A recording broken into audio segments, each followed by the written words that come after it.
ఓ నవ్వు కోపం ఉన్నది.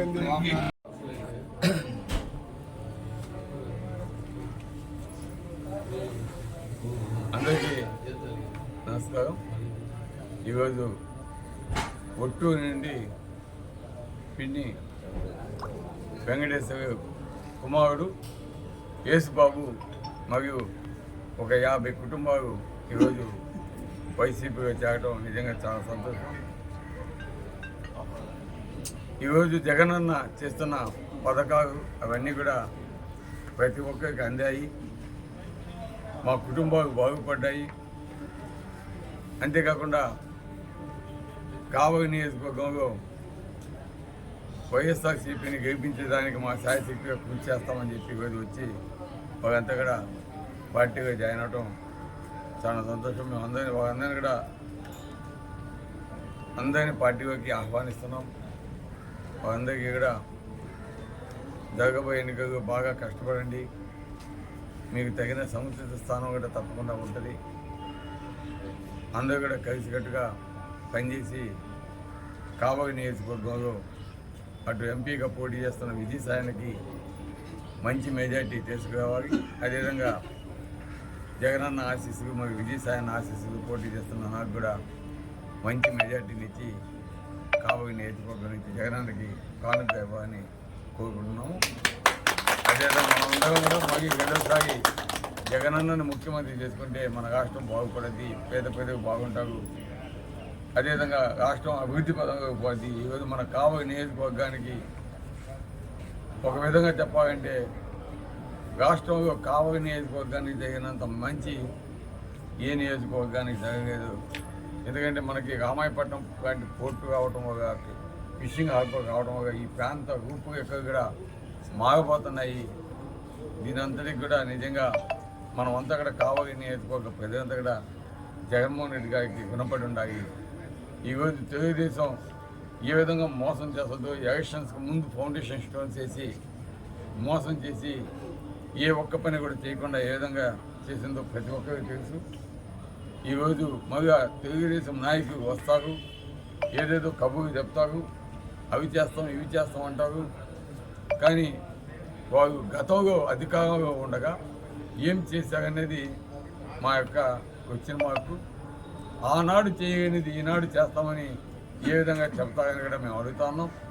చంద్రబాబు నాయుడు గారు 600 హామీలు ఇచ్చి అధికారంలోకి వచ్చినాక ఏ ఒక్కటి నెరవేర్చకుండా ఏ విధంగా మోసం చేశారో అదేవిధంగా ఈరోజు వాళ్ళు చెప్పే మాటలు విని నమ్మొద్దు, మోసపోవద్దు. ఈరోజు మన కావలి నియోజకవర్గంలో ఆయన తెలుగుదేశం క్యాండిడేట్ మాట్లాడుతూ ఉన్నాడు.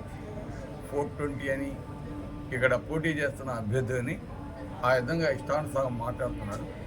అది కావలి నియోజకవర్గ ప్రజలకే మేము వదిలేస్తున్నాం. ఎందుకంటే వాళ్ళకి తెలుసు ఎవరు ఎటువంటి వాళ్ళు అనేది. ఈరోజు ఆయనగా మేము ఎక్కడ కూడా ఒక లేఅవుట్ వేసి ఆ సైట్స్ అమ్మేసి ఆ సైట్స్నే మళ్ళీ ఆయన పేరు మీద రిజిస్ట్రేషన్ చేసుకొని బ్యాంకులో లోన్ తీసుకొని బ్యాంకును మోసం చేసిన పరిస్థితి మేము చేయలేదు. అదేవిధంగా ఆయన ఇంటికి సంబంధించి 2 డూప్లికేట్ సర్వే నెంబర్ వేసి 2 రిజిస్ట్రేషన్స్ చేసి 2 బ్యాంకుగా పెట్టి మోసం మేము చేయలేదు. అదేవిధంగా అక్కమ్మ ఓట్లు చెరువు నది ఒడ్డున వేసి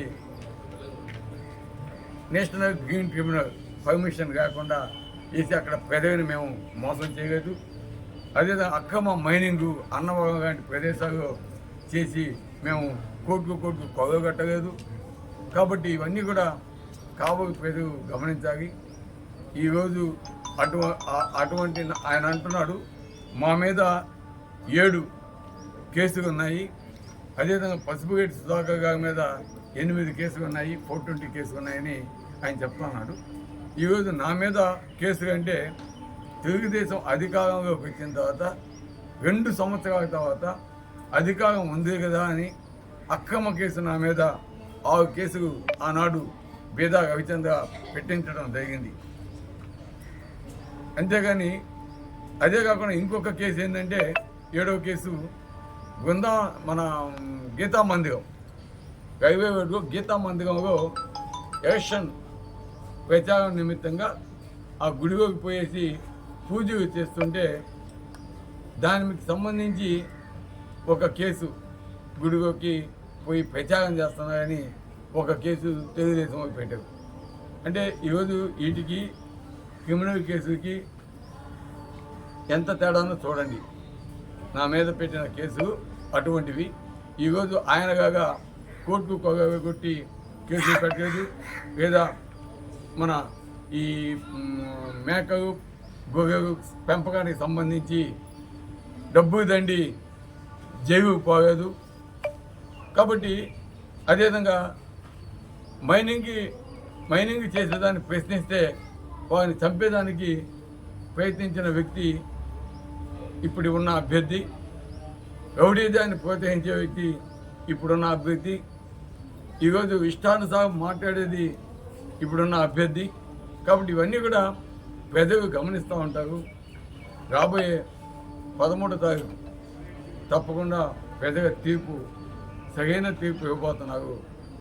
కాబోయే నియోజకవర్గ అభివృద్ధికి ఆ రౌడీ అభ్యర్థి కావాలా, లేదా కాబోయే నియోజకవర్గ అభివృద్ధికి ఈరోజు సంస్కారం ఉన్న అభ్యర్థి కావాలనేది తప్పకుండా నిర్ణయిస్తారని తెలియజేస్తాను.